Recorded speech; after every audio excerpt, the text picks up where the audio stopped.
The HOA told me my wheelchair ramp was lowering property values and gave me 30 days to tear it down. They said the neighborhood's appearance mattered more than my independence. 6 months later, after lawyers, reporters, and a discrimination investigation got involved, the same people who voted against me were sitting across from me at a conference table asking what it would take for me not to destroy them in court. I wish I could say that was the most unbelievable part of the story. It wasn't. The most unbelievable part was that when all of this started, I actually liked my HOA. My name is Marcus. I'm 34 years old, and until 3 years ago, I never imagined I'd spend so much time thinking about wheelchair ramps, accessibility laws, or homeowners association politics. Back then, my life looked completely different. I worked as a construction project manager for a regional commercial building company. My days were spent traveling between job sites, managing crews, and solving problems. I loved the work because every project felt like a puzzle. There was always something to build, something to improve, something to figure out. Then a distracted driver ran a red light. I don't remember the impact itself. What I remember is waking up in a hospital bed, surrounded by machines, and hearing a doctor explain that the damage to my spine was permanent. There are moments in life that divide everything into before and after. That conversation was one of them. The following year was the hardest period of my life. Physical therapy, surgeries, pain, learning how to navigate a world that suddenly seemed filled with obstacles I had never noticed before. Doorways, curbs, stairs, parking lots. Simple things most people never think about. I lost a lot during that time. My mobility, my confidence, a relationship that couldn't survive the stress. But I also gained something, perspective. When you've had your entire life flipped upside down, you learn very quickly what actually matters. By the time I was 33, I had accepted my new reality. Not happily, not perfectly, but honestly. I stopped wasting energy wishing things were different and started focusing on building the best life possible with the circumstances I had. That's how I ended up buying my house. It wasn't huge, it wasn't fancy, but it was mine. A single-story home in a quiet suburban neighborhood with tree-lined streets, well-maintained lawns, and neighbors who waved when they walked their dogs. After everything I'd been through, it felt like a fresh start. The neighborhood had an HOA, but that didn't concern me much. The rules seemed reasonable. Keep your lawn maintained. Don't leave junk in your driveway. Get approval for major exterior changes. Normal stuff. At least that's what I thought. Before moving in, I hired a licensed contractor to build an accessibility ramp leading from my driveway to my front door. The ramp wasn't some homemade wooden structure. It was professionally designed, permitted, inspected, built according to local code requirements. It matched the house's exterior colors and landscaping. Most people probably wouldn't have noticed it unless they were specifically looking for it. More importantly, it gave me something priceless: independence. For the first time since my accident, I could enter and leave my home without assistance. That feeling is difficult to explain unless you've experienced losing it. Every trip outside stopped feeling like a challenge. Every return home stopped feeling like an obstacle course. The ramp wasn't just a structure, it was freedom. The first few months in the neighborhood were great. I met several neighbors. An older couple named Linda and Frank lived across the street. They brought over homemade cookies during my first week. A retired teacher named Susan lived next door and often chatted with me while tending her garden. People seemed friendly, welcoming, normal. Even the HOA appeared harmless. I received newsletters about community events, reminders about annual meetings, nothing unusual. Then, about 4 months after moving in, I opened my mailbox and found a letter from the HOA. At first, I assumed it was another newsletter. Instead, it was a violation notice. I remember reading the first paragraph 3 times, because I genuinely thought I must be misunderstanding it. The letter stated that my wheelchair ramp had not received proper architectural approval and was considered inconsistent with neighborhood aesthetic standards. Therefore, I was required to either remove the structure or submit a modification request for review. I laughed, actually laughed, because surely this was a mistake. The ramp had been disclosed during the purchase process. The permits existed. The structure was permanent and necessary. There was no way anyone expected me to remove it. I called the HOA management company the next morning. The woman who answered sounded uncomfortable before I had even finished explaining why I was calling. "Mr. Carter," she said carefully, "the board specifically requested that notice." That was the first time I heard the name Gregory Whitmore, the HOA president. Apparently Gregory had recently begun reviewing older property records and claimed my ramp had never received formal architectural approval from the board itself. I pointed out that I literally needed the ramp to access my home. The woman hesitated. Then she said something that would end up foreshadowing everything that followed. "Mr. Whitmore believes there may be alternative solutions." Alternative solutions. I remember staring at the phone. What exactly did that mean? Was I supposed to teleport into my house, install an elevator, grow wings? At the time, I still believed common sense would prevail. I figured there had simply been a misunderstanding, a paperwork issue, a technicality. I submitted the requested forms and attached copies of permits, inspections, contractor documentation, and photographs. Problem solved. Or so I thought. 2 weeks later, I received another letter. My request had been scheduled for discussion at the next HOA board meeting. Attendance was encouraged. The wording felt strangely formal, almost adversarial. For the first time, a small knot of concern formed in my stomach. Still, I wasn't worried. How could I be? I assumed I would show up, explain that I used a wheelchair, answer a few questions, and go home. After all, what kind of person would look at a disabled homeowner's accessibility ramp and decide that appearance mattered more than basic access? A month later, I walked, or rather rolled, into that meeting expecting a routine conversation. Instead, I was about to meet Gregory Whitmore and discover that some people care far more about power than they do about common sense. I went into that HOA meeting expecting a discussion. What I got felt more like a trial. The community clubhouse sat near the neighborhood entrance, a modest brick building that hosted everything from holiday parties to board meetings. When I arrived, the parking lot was fuller than I expected. That should have been my first warning. As I rolled toward the entrance, several residents glanced at me before quickly looking away. At the time, I assumed it was because they recognized me from the violation notice that had apparently become neighborhood gossip. Later, I would learn that Gregory had been talking about my ramp for weeks. The meeting room itself was arranged like a small town council chamber. Folding chairs faced a long table where the board members sat. About 30 residents had shown up, which seemed excessive for what I believed was a simple approval request. I signed in and found a seat near the front. A few minutes later, a tall man in his early 60s entered through a side door carrying a thick binder. He walked with the confidence of someone who enjoyed being in charge. Silver hair, perfectly pressed polo shirt, expensive watch. The kind of smile that never quite reached his eyes. Gregory Whitmore, the HOA president. I knew it immediately. He glanced around the room, acknowledging various residents by name. People greeted him politely. Some even seemed nervous around him. Then his eyes landed on me. The smile disappeared, not dramatically. Just enough for me to notice. A moment later, he looked away and took his seat at the center of the board table. The meeting began with routine business. Landscaping updates, budget discussions, pool maintenance. I sat patiently, waiting for my item to appear on the agenda. Finally, after nearly 40 minutes, Gregory cleared his throat. Our next matter concerns an unapproved exterior structure at the Carter residence. The room became noticeably quieter. I suddenly felt every eye turn toward me. Gregory opened his binder.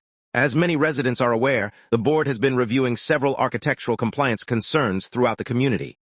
He spoke with the polished confidence of someone used to controlling conversations. The structure in question is a wheelchair access ramp installed at the front of the property. The way he said it bothered me, not because of the words themselves, because he sounded like he was discussing an abandoned vehicle or illegal shed, not something a person depended on every single day. One of the board members nodded. Gregory continued. The issue before us is whether this structure conforms to established neighborhood aesthetic standards. I raised my hand. Can I speak? Gregory smiled politely. You'll have an opportunity after the board's review. The review lasted almost 15 minutes. 15 minutes of people discussing my ramp as if I wasn't sitting 5 feet away. One board member complained that it was visible from the street. Another suggested that future homeowners might use my property as justification for requesting exceptions. Someone else mentioned consistency, uniformity, community standards. The entire conversation felt surreal. Finally, Gregory looked toward me. Mr. Carter, you may address the board. I took a breath. Honestly, I'm a little confused. The ramp was professionally designed, legally permitted, and built because I use a wheelchair. A few residents nodded. I continued. It isn't decorative, it isn't optional, it's how I enter and leave my house. That seemed obvious, at least to me. Gregory folded his hands. No one is disputing your circumstances. The phrase immediately irritated me. My circumstances, as if permanent disability were some unfortunate hobby I'd chosen. He continued. The concern is whether alternative accommodations exist that would be less visually intrusive. There aren't. Have you considered accessing the property through the garage? For a moment I thought I had misheard him. The garage? Yes, I stared at him. You want me to enter and leave my home through the garage every day? A few people shifted uncomfortably in their seats. Gregory shrugged. It was merely a suggestion. The casual way he said it made my stomach tighten. I wasn't discussing landscaping. I was discussing basic access to my own house. Before I could respond, another resident stood. An older woman I barely recognized. I think what Gregory means is that everyone has to make compromises. Several heads nodded. Compromises. The word echoed through my mind. I had already compromised. I had compromised when I lost the ability to walk. I had compromised during surgeries, during rehabilitation, during every moment spent adapting to a life I never asked for. Now these people were acting as though being able to use my front door was some kind of luxury. Then Gregory said the sentence that changed everything. I believe most residents would agree the structure is, frankly, an eyesore. The room fell silent. Even some board members looked uncomfortable. Eyesore, not inconvenient, not non-compliant, an eyesore. The thing that allowed me to live independently was apparently offensive to look at. I felt heat rising into my face. For a second I considered leaving, just rolling out and never coming back. But then I looked around the room, at the people watching, at the neighbors who would decide whether I belonged there, and I realized something. If I left, Gregory would control the narrative, so I stayed. I spent a year learning how to rebuild my life after my accident, I said quietly. The room became completely silent. This ramp is part of that life. Nobody spoke. For you, it's a structure. For me, it's freedom. Several residents looked down. Others avoided eye contact. But Gregory remained expressionless. When I finished speaking, I honestly expected at least some acknowledgement. Some sign that people understood. Instead, Gregory thanked me for my comments and immediately moved the discussion toward a vote. Just like that. No empathy, no consideration, just procedure. The board voted 4-1 against granting my exemption. I couldn't believe it. One board member seemed reluctant, but the majority followed Gregory's lead. Motion approved. Request denied. The words felt unreal. Then came the final blow. Gregory announced that I would receive formal notice requiring removal of the ramp within 30 days unless an alternative solution was presented. 30 days. I sat frozen. Part of me still expected someone to intervene, to point out how absurd this was. Nobody did. As residents began leaving, several approached me quietly. A few offered sympathy. One woman apologized for how the meeting had gone. Another admitted she hadn't expected the board to be so harsh. Their kindness helped. A little, but sympathy wasn't going to solve the problem. Neither was outrage. As I rolled out of the clubhouse that night, I realized something important. This wasn't a misunderstanding. It wasn't paperwork. It wasn't bureaucracy. Gregory genuinely believed he had the right to decide how I accessed my own home, and if I wanted to keep my independence, I was going to have to fight for it. What I didn't know yet was that Gregory had no intention of stopping with the ramp, because over the next few weeks, the situation would become far uglier than anyone imagined. And the first removal notice was only the beginning. The official removal notice arrived 3 days later. It was delivered by certified mail, which somehow made the whole thing feel even more ridiculous. I sat at my kitchen table staring at the envelope for nearly 10 minutes before opening it. Part of me hoped common sense had somehow prevailed. Maybe another board member had reconsidered. Maybe their attorney had warned them this was a terrible idea. Maybe Gregory had finally realized how insane the situation looked. No such luck. The letter was worse than I expected. The board had formally denied my exemption request and determined that my wheelchair ramp violated community architectural standards. I was being given 30 days to remove the structure or face escalating fines and possible legal action. Legal action over a wheelchair ramp. I read the sentence 3 times. Then I laughed, not because it was funny, because sometimes something becomes so absurd that your brain struggles to process it any other way. Afterward, I took photos of the letter. Then I scanned it. Then I created a folder on my computer labeled HOA documentation. At the time, I wasn't planning a lawsuit. I wasn't planning a public fight. I simply had a feeling that I needed records. Every email, every notice, every conversation. Something about Gregory's behavior felt deliberate, calculated. And years of project management had taught me one valuable lesson. When someone starts creating problems that don't need to exist, document everything. That decision would end up saving me later. A few days after the notice arrived, I was watering plants near my front porch when my neighbor Susan walked over. She looked uncomfortable. "Can I ask you something?" "Sure." She glanced toward the street before lowering her voice. "Is it true they're actually trying to make you remove the ramp?" I nodded. Her jaw dropped. "They can't be serious." "Apparently they are." Susan shook her head. "My grandson uses a wheelchair. This whole thing is insane." That conversation lasted almost 20 minutes. By the end of it, I learned something interesting. People were talking. A lot. The HOA meeting had generated far more controversy than Gregory seemed to realize. Many residents thought the board had gone too far. Some simply didn't want conflict. Others were afraid to challenge Gregory directly. But support for the decision wasn't nearly as unanimous as he wanted everyone to believe. Over the next week, several more neighbors approached me. Some shared stories about Gregory. Others talked about previous disputes. A pattern began emerging. Gregory had been HOA president for almost 8 years. During that time, he'd developed a reputation for aggressive enforcement, minor violations, selective rule interpretation. Personal grudges disguised as compliance issues. Most residents tolerated him because fighting the HOA was expensive and exhausting. People paid fines, painted fences, moved flower pots, whatever Gregory wanted. It was easier than conflict. The problem was that Gregory had apparently mistaken compliance for authority. And now he was dealing with someone who literally couldn't comply. Removing the ramp wasn't an inconvenience. It wasn't an annoyance. It wasn't even difficult. It was impossible. Without it, I couldn't independently access my own home, which meant the board wasn't asking for a cosmetic change. They were effectively demanding that I give up basic accessibility. The more I thought about it, the angrier I became. So I scheduled a consultation with an attorney. His name was Robert Hernandez, a local lawyer who specialized in housing and accessibility issues. When I arrived at his office, I brought copies of everything. The violation notices, meeting minutes, emails, photographs, the removal order. Robert spent nearly an hour reviewing the documents. The longer he read, the quieter he became. Finally, he looked up. "Marcus, has anyone on the board actually put their reasoning in writing?" I handed him a copy of the meeting transcript. Specifically, the section where Gregory described the ramp as an eyesore. Robert read it, then slowly removed his glasses. "Well," that single word somehow conveyed both disbelief and concern. "That's not good. For me." "No," he tapped the paper. "For them." For the first time in weeks, I felt a small spark of hope. Robert explained that accessibility accommodations weren't simply matters of preference. There were laws involved, protections, requirements. Housing organizations couldn't just decide they disliked disability-related modifications, at least not without exposing themselves to significant legal risk.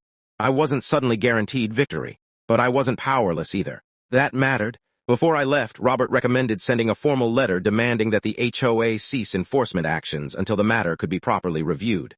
A reasonable request, professional, non-confrontational, the kind of thing most organizations would take seriously. The HOA received the letter the following Monday.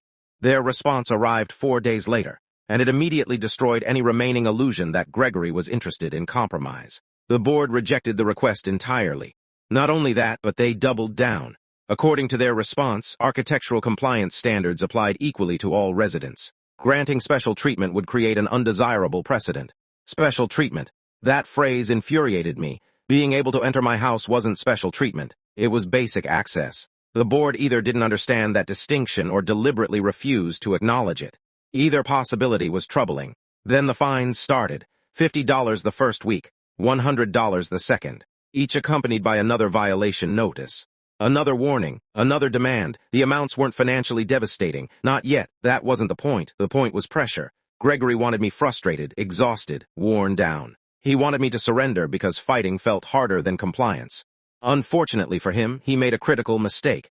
Instead of limiting the conflict to the ramp, he got greedy. Within 2 weeks, I received notices about my mailbox, then my trash bins, then the length of my lawn, then a supposed landscaping violation involving decorative stones that had existed before I even purchased the property. The accusations became increasingly ridiculous. Some contradicted previous inspection reports. Others were objectively false.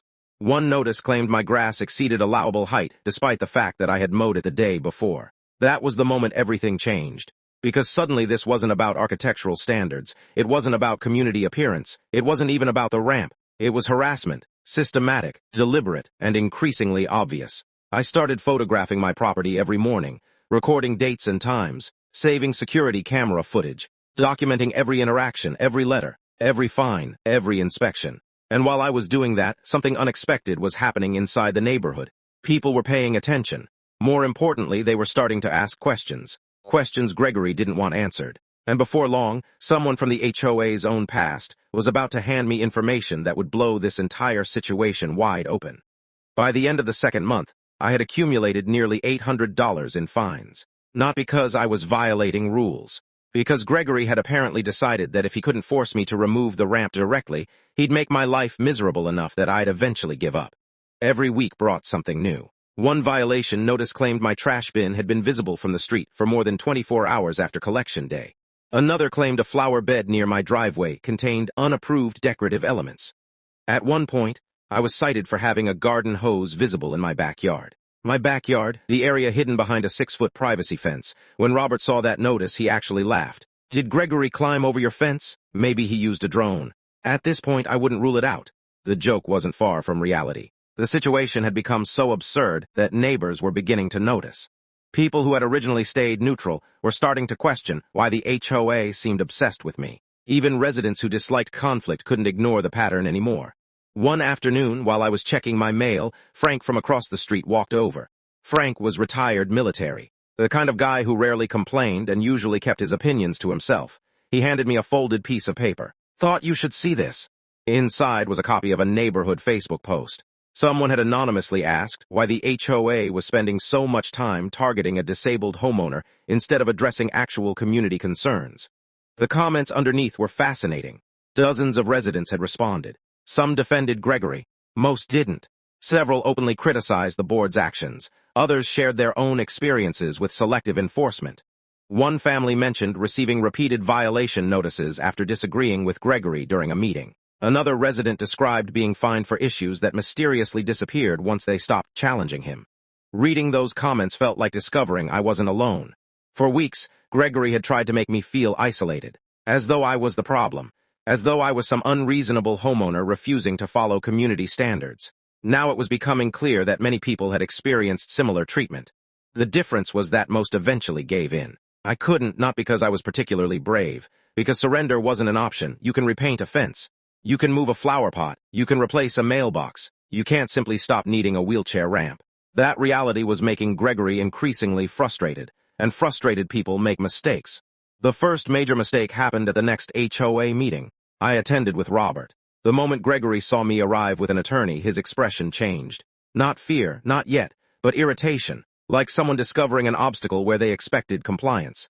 The meeting itself started normally enough. Routine business, maintenance reports, budget discussions. Then resident comments began, and everything went sideways. A woman named Karen stood first, not the internet stereotype. An actual retired nurse who had lived in the neighborhood for nearly 15 years.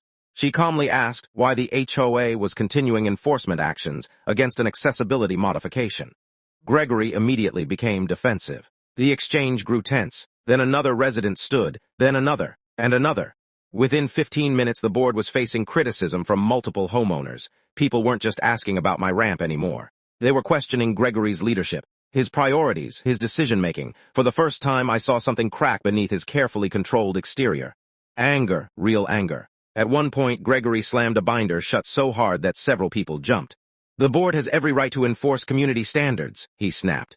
The room fell silent. Then Robert calmly stood. "I agree." Every head turned toward him. "The question isn't whether the board has authority." He paused. "The question is whether that authority is being exercised legally." You could have heard a pin drop. Gregory's face turned red. The meeting ended shortly afterward, but the damage had been done. Residents had witnessed the conflict firsthand, and many didn't like what they saw. Over the next few weeks, support for me continued growing. Something else grew too. Media attention. It started small. A local disability advocacy group contacted me after hearing about the situation through a mutual acquaintance. I met with two representatives at a coffee shop. Initially, I assumed they simply wanted information. Instead, they were horrified. One of them kept shaking her head while reviewing the documents. "They actually called it an eyesore?" I nodded. She sighed. "That's going to be difficult for them to explain." The organization offered support and guidance. Nothing dramatic, just resources, information, connections. But word began spreading beyond the neighborhood. A few weeks later, someone posted my story online. Not me. To this day, I'm not entirely sure who did it. Maybe a neighbor, maybe someone from the advocacy group, maybe both. The post gained traction surprisingly fast. Thousands of shares, hundreds of comments, people from all over the country expressing disbelief. Support, outrage. The story struck a nerve, and Gregory hated it. I know this because his behavior became increasingly erratic. Violation notices arrived more frequently. Emails became more aggressive. The board suddenly scheduled additional inspections of my property. At one point, an inspector showed up 3 separate times in a single week. It felt less like enforcement and more like surveillance. Then came the phone call that changed everything. It happened on a Tuesday evening. An unknown number appeared on my screen. Normally, I ignore those calls. For some reason, I answered. "Marcus?" "Yes," the voice hesitated. "My name is Walter Jenkins." I didn't recognize the name. "I'm a former HOA board member." That immediately got my attention. Walter served on the board several years before Gregory became president. He had followed the controversy online and wanted to meet. According to him, there were things I needed to know. Things the current board probably hoped would never become public. We met at a diner the following afternoon. Walter looked to be in his late 70s. Quiet, soft-spoken, the type of person who chooses his words carefully. For nearly 30 minutes, he asked questions about the situation. Then he leaned back in his booth and said something that made my stomach drop. "Marcus, you're not the first person Gregory has targeted." I felt a chill run through me. "What do you mean?" Walter looked around the diner before lowering his voice. "Years ago, there was another resident." He paused. "Different circumstances, same pattern." I immediately knew this conversation was important, very important. Then Walter opened a folder he had brought with him and slid it across the table. Inside were documents, emails, meeting records, old complaints, evidence, a lot of evidence. Enough evidence to suggest that Gregory's problem wasn't my ramp, it wasn't architecture. It wasn't property values, it wasn't community standards. Gregory had a history, and if what I was looking at was real, that history was about to become a very serious problem for him. I spent nearly 3 hours with Walter that afternoon. By the time we left the diner, I realized 2 things. First, Gregory Whitmore wasn't simply an overzealous HOA president. Second, my situation was much bigger than a wheelchair ramp. Walter's folder contained nearly a decade's worth of records he had quietly saved after leaving the board. Some were meeting minutes, some were email chains. Others were formal complaints from residents. Individually, none of them seemed explosive. Together, they painted a disturbing picture, a pattern, one that became impossible to ignore once you saw it. Gregory didn't target everyone. He targeted people he thought couldn't fight back.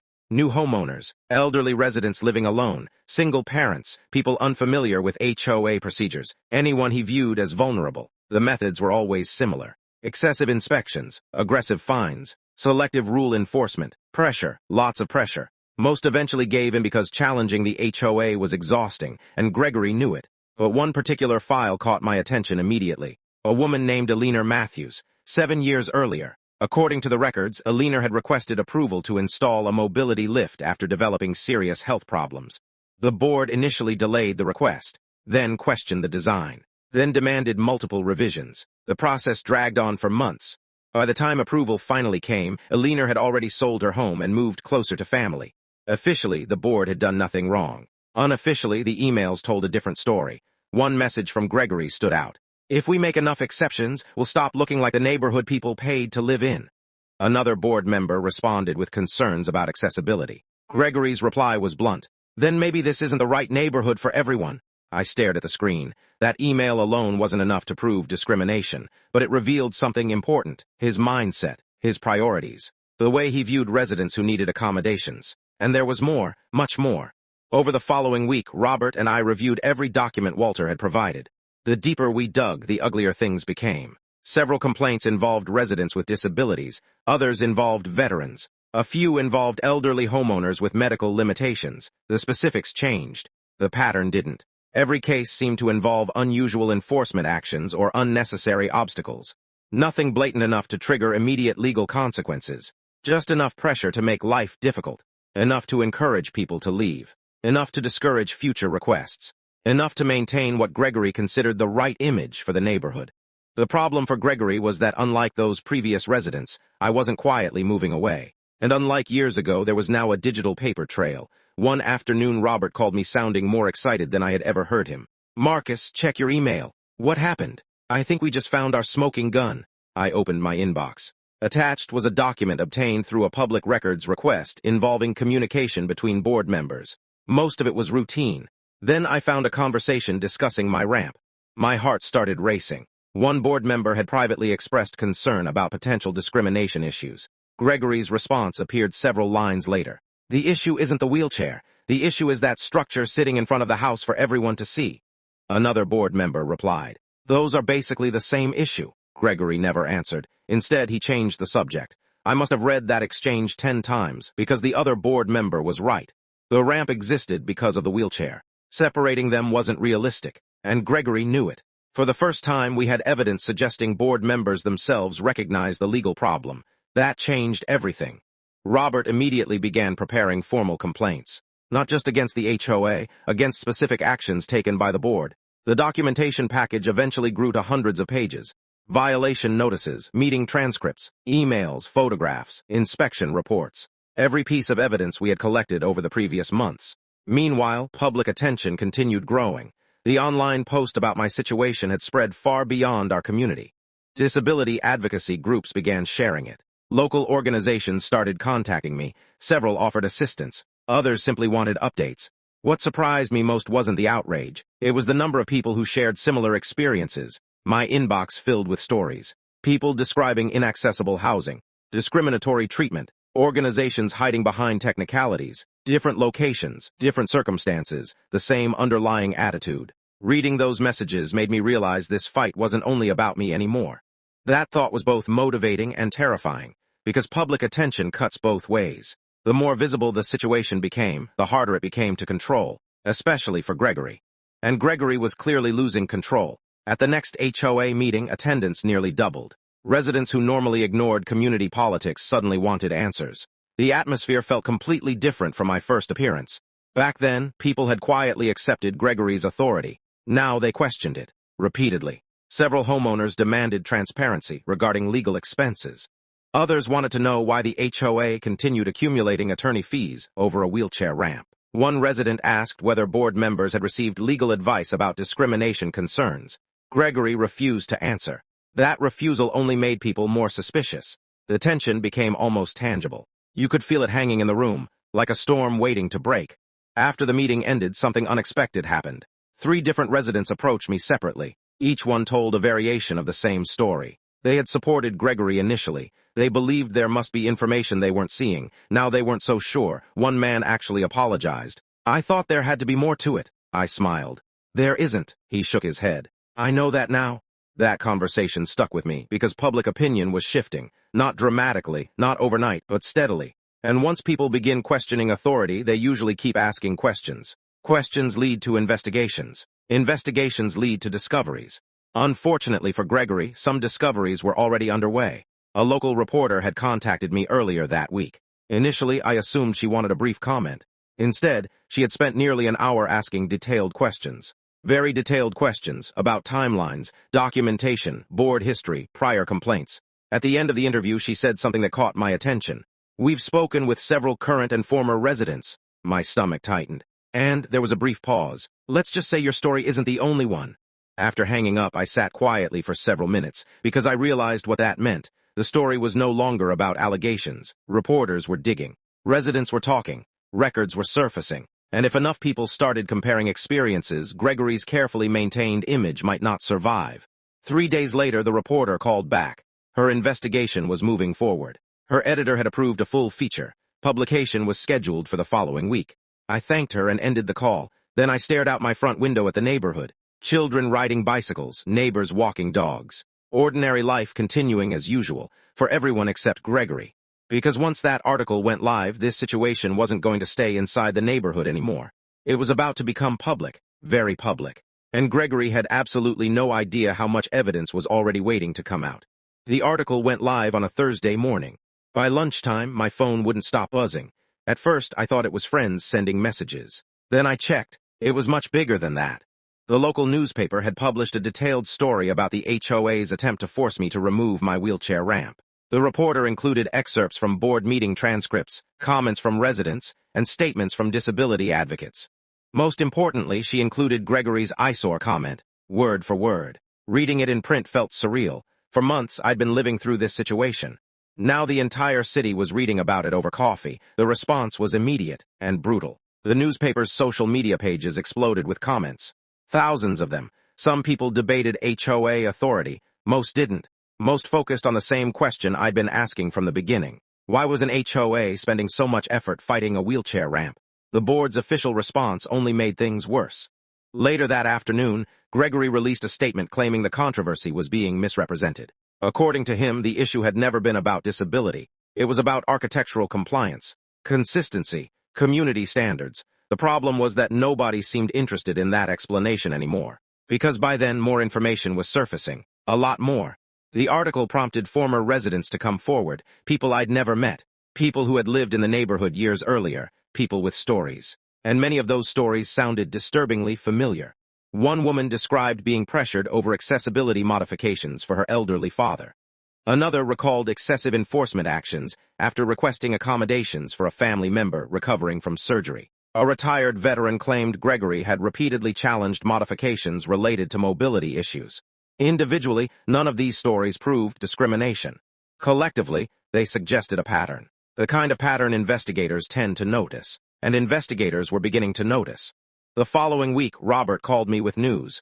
Formal complaints had triggered preliminary reviews by multiple agencies. Nothing dramatic yet. No lawsuits, no findings, just inquiries, requests for documentation, questions, lots of questions. Questions the HOA would now have to answer. Meanwhile, the neighborhood itself was changing. Residents who had remained silent for months suddenly found their voices. The community Facebook group became a battlefield. Some defended the board, most didn't. Posts criticizing Gregory appeared almost daily. Several residents openly demanded his resignation. Others questioned why HOA funds were being spent on legal consultations instead of community improvements. The Reserve Fund report became a particularly hot topic. People discovered that legal expenses had increased significantly during the previous year, and they weren't happy about it. One evening, Susan knocked on my door carrying a casserole dish. I laughed. "You know this is becoming a habit," she smiled. "Then stop giving the neighborhood reasons to bring you food." We sat in my kitchen talking for nearly an hour. At one point, she leaned forward. "You know people are talking about a recall vote." I nearly dropped my fork. "A recall vote?" she nodded. "Against Gregory." That got my attention. HOA presidents often act powerful, but their authority depends on residents supporting them. Once that support disappears, things can unravel surprisingly fast. Apparently, several homeowners had already begun discussing options. Informally, quietly, but seriously. For the first time, Gregory wasn't simply facing criticism.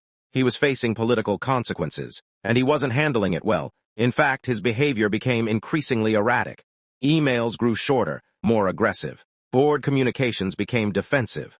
Residents started receiving warnings about misinformation and outside interference. The language sounded less like community leadership and more like damage control. Then Gregory made another major mistake, a very public one.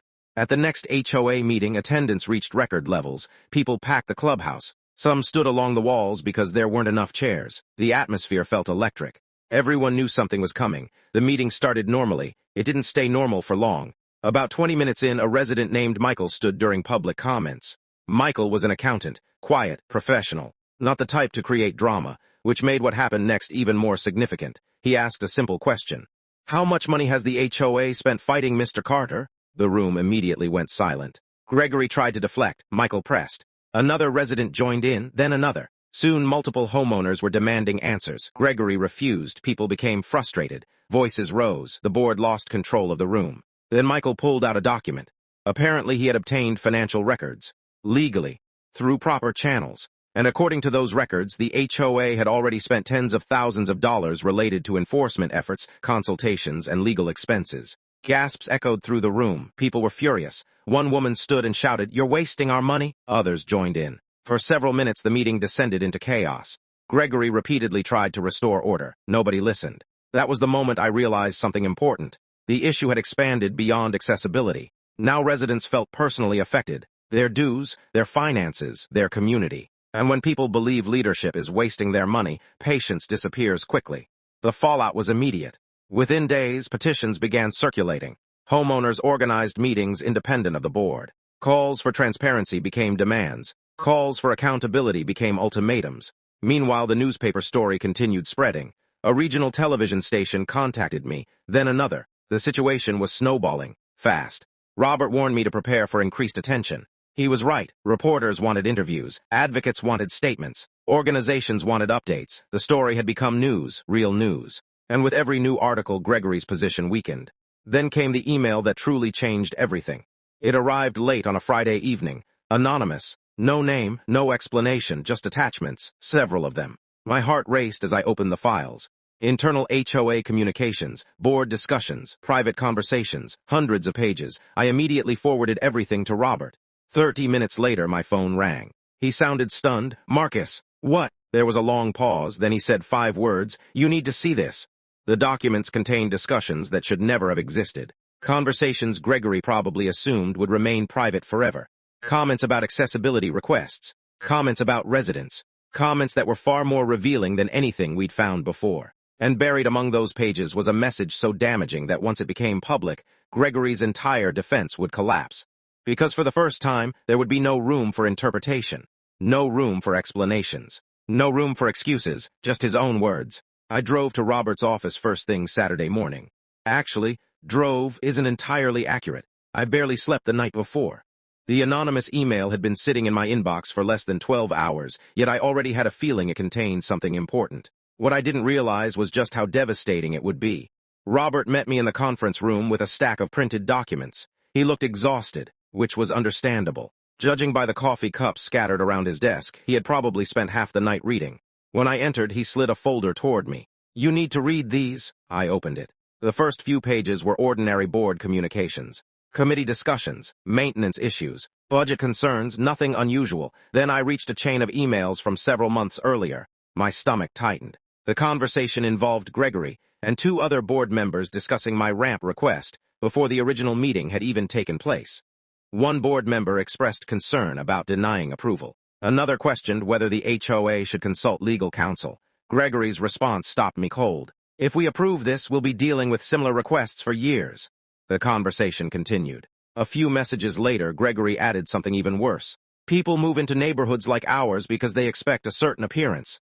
I kept reading. Then I found the message, the one Robert had highlighted, the one that would eventually destroy Gregory. "If accommodations become visible everywhere, property values will suffer. That's reality whether people like hearing it or not." I stared at the screen, again, and again, and again, because there it was. No architectural language, no procedural arguments, no discussion of permits, no concerns about compliance, just Gregory openly linking accessibility accommodations to declining property values, in writing. Using his own words, the room remained silent for several seconds. Finally, I looked up. "Is this as bad as it seems?" Robert leaned back. "It's worse." For months, Gregory had claimed the issue wasn't disability. He had repeated it publicly, repeated it to residents, repeated it to reporters, repeated it in official statements.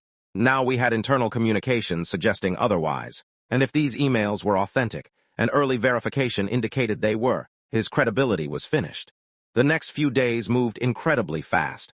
Robert immediately preserved the records and shared relevant portions with investigators reviewing the complaints. The reporter who originally covered my story received copies through separate channels. Other media outlets began asking questions. Lots of questions. Questions Gregory could no longer answer with carefully crafted statements. By Wednesday, the second major article was published. This one was much harsher. The headline focused on internal HOA communications and allegations of discriminatory decision-making. Unlike the first story, which mainly described the conflict, this article examined the board itself, its leadership, its history, its actions. The response was explosive. Residents who had remained undecided finally picked a side. And it wasn't Gregory's. The community Facebook page became almost unrecognizable. Calls for resignation flooded every discussion. People demanded emergency meetings. Some homeowners openly questioned whether the board had exposed the entire neighborhood to legal liability. That concern turned out to be very important, because while residents were angry, the HOA's insurance company was terrified. I didn't learn this until later. Apparently, once allegations of discrimination gained traction, the insurer began conducting its own review. Insurance companies hate risk, especially expensive risk. And this situation was rapidly becoming expensive. The board suddenly found itself facing pressure from multiple directions at once. Residents, reporters, attorneys, investigators, insurers, the walls were closing in. Then Gregory made one final attempt to save himself. It happened during a special HOA meeting called to address resident concerns. The clubhouse was packed, more packed than I had ever seen it. People lined the walls. Others stood near the doorway. The atmosphere felt less like a neighborhood meeting and more like a public reckoning. Gregory looked different, tired, older. The confidence that had once defined him seemed noticeably weaker. Still, he tried to maintain control. For nearly 20 minutes, he delivered prepared remarks. He blamed misunderstandings, media distortion, incomplete information, outside influences, anything except himself. The strategy might have worked months earlier. Not anymore, because residents had come prepared. One after another, homeowners stood and asked questions. Specific questions, difficult questions, questions about legal costs, questions about emails, questions about prior complaints, questions Gregory couldn't easily dodge. The turning point came when Michael, the accountant who had challenged him previously, walked to the microphone. He held several printed documents, including copies of the leaked emails. The room became completely silent. Michael read portions aloud, word for word, no commentary, no embellishment, just Gregory's own statements. When he finished, nobody spoke for several seconds. Then someone near the back of the room said exactly what everyone was thinking. "So you lied." The words echoed through the clubhouse. Gregory tried to respond, tried to explain, tried to provide context. It didn't matter. Trust is difficult to build and incredibly easy to destroy. And in that moment, whatever trust remained vanished. Several residents walked out. Others demanded immediate resignations. One board member quietly left the table altogether. The meeting collapsed shortly afterward, but the real consequences came later, because within 48 hours, 2 board members resigned, then a third. The remaining leadership scrambled to contain the damage. Emergency consultations were held. Attorneys became heavily involved. Discussions shifted away from defending Gregory and toward protecting the HOA itself. That distinction mattered a lot because organizations are often willing to sacrifice individuals to protect their own survival, and Gregory was becoming increasingly expendable. The following week, I received an unexpected phone call. Not from Gregory, not from the board, from the HOA's attorney. He wanted to discuss potential resolution options. The phrasing alone told me everything I needed to know. Months earlier, the board had demanded compliance. Now they wanted negotiations. The balance of power had changed. Completely. For the first time since this ordeal began, I wasn't reacting to events. They were reacting to me. But even then, I underestimated how quickly Gregory's situation would collapse. Because while residents were demanding accountability and lawyers were discussing settlements, investigators were still reviewing evidence. And investigators tend to move quietly until they're ready. 3 weeks later, they reached a conclusion. And when they did, Gregory's career as HOA president ended overnight. The fallout would be swift, public, and far more expensive than anyone had imagined when this all started over a wheelchair ramp. 3 weeks after the disastrous special meeting, Gregory Whitmore resigned. Not gracefully, not proudly, and certainly not on his own terms. The announcement arrived in everyone's inbox at 7:12 on a Monday morning. The email was only 4 paragraphs long. It thanked residents for their support. It mentioned personal reasons. It claimed Gregory was stepping aside to reduce distractions for the community. What it didn't mention was the mountain of pressure that had forced him out. The investigations, the leaked emails, the legal exposure, the angry homeowners, the collapsing board, the insurance company demanding answers, or the fact that his own allies had started distancing themselves from him.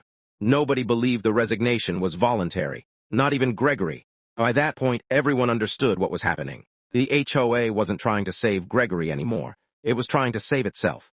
The remaining board members immediately hired outside consultants and legal advisors. A temporary leadership committee was established. Independent reviews were announced. Several community policies were suspended pending evaluation. Suddenly, the same organization that had spent months insisting it had done nothing wrong was desperately trying to prove it was willing to change. The timing wasn't subtle, neither was the motivation. A few days later, Robert called. "You're going to want to sit down," I laughed. That's not exactly difficult for me. For the first time in months, Robert actually sounded relaxed. "The HOA wants to settle." I stared at the phone. "Already? They're terrified." That wasn't surprising. The evidence was overwhelming. The public relations disaster was growing. Legal expenses were climbing. And every day the story remained active increased the potential consequences. The board had finally realized something Gregory never understood. Winning wasn't possible anymore. The best outcome available was damage control. Over the following weeks, negotiations began. The contrast was unbelievable. Months earlier, they had ordered me to remove my ramp. Now they were asking what it would take to resolve the matter. The same people who had treated me like an inconvenience were suddenly careful with every word.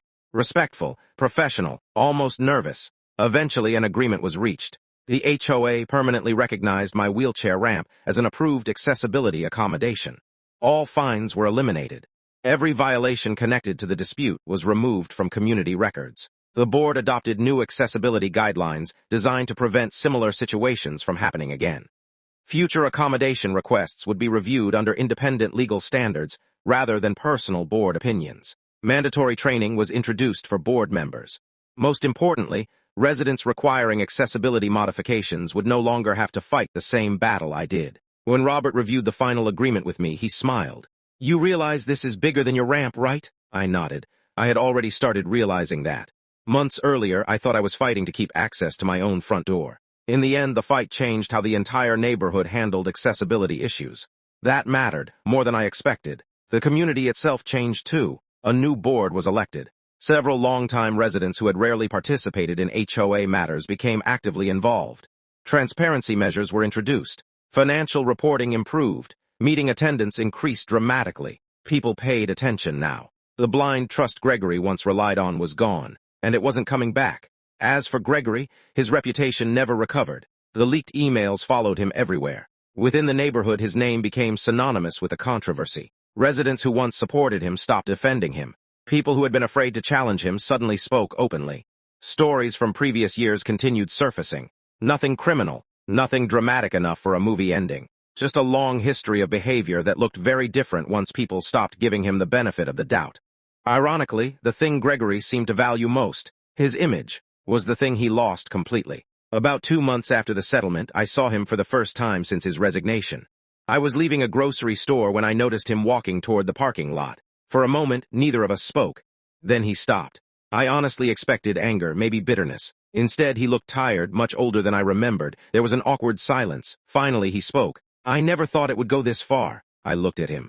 Neither of us needed to clarify what he meant. The investigations, the resignations, the media coverage, the settlement, everything. I considered several possible responses. Then I chose the simplest one. Neither did I because it was true. I never wanted a public fight. I never wanted reporters, or attorneys, or investigations. I just wanted to use my front door. Gregory looked down for a moment, then nodded. Without another word, he walked away. And that was the last time I ever spoke to him. Today, when I roll up that ramp, I sometimes think about how absurd this entire situation was. A structure designed to provide independence somehow became the center of a neighborhood civil war. Not because the ramp was controversial, not because accessibility was unreasonable, but because one man became so convinced of his own authority that he stopped seeing the people affected by his decisions. The irony is that Gregory spent months arguing that my ramp damaged the neighborhood's appearance. In reality, the only thing that truly damaged the neighborhood was the attitude that accessibility was less important than appearances. The ramp is still there, exactly where it has always been. It blends into the house so naturally that most visitors barely notice it. And every time I use it, I'm reminded of something important.